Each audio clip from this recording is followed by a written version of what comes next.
Today I'm going to be exploring two parts of public service careers. First, I'm going to go into what it would look like to pursue a career as a Foreign Service Officer.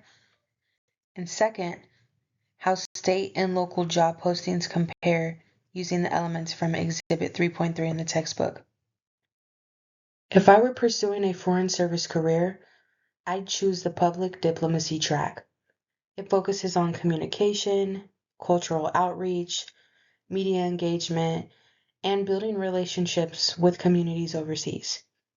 That combination of storytelling and international engagement fits my strengths. The application process is long and competitive. It starts with the FSO test, then personal narratives, then the oral assessment, and after that, candidates complete medical and security clearances before being placed on the hiring register.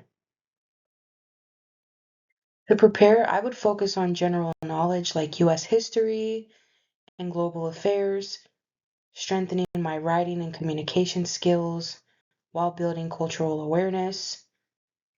I'd also use practice tests and study groups for the FSO exam.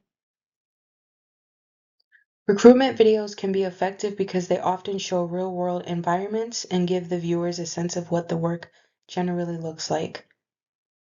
They tend to highlight themes like teamwork, diversity, and the broader impact of public service. At the same time, these videos could be even more helpful if they include more of a behind-the-scenes perspective, such as everyday challenges, work-life balance, and the realities that are not always visible in promotional materials.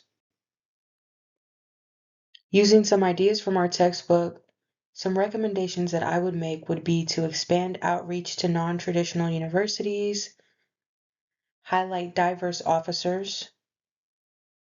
I would curate mentorship programs, targeting members of diversity where we are lacking, and providing clearer guidance on the hiring process.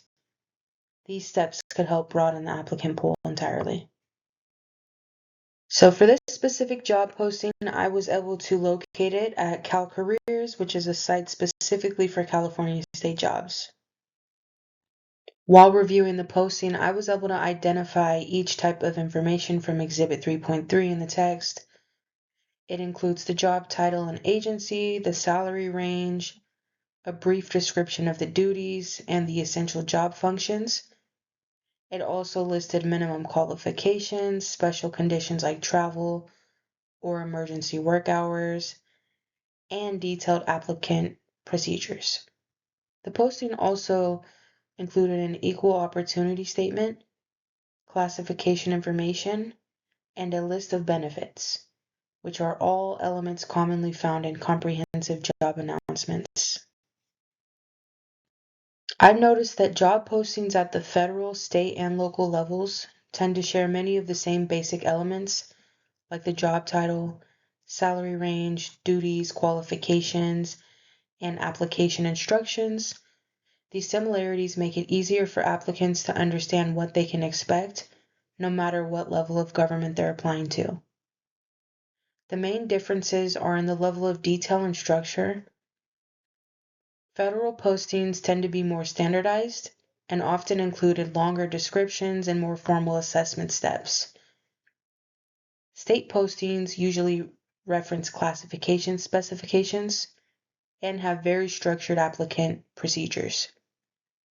Local postings are often shorter and more flexible, with simpler qualification descriptions. Overall, the core information is very consistent, but the amount of detail varies depending on the level of government. Thank you for listening, and I'm very much looking forward to all of these presentations this week.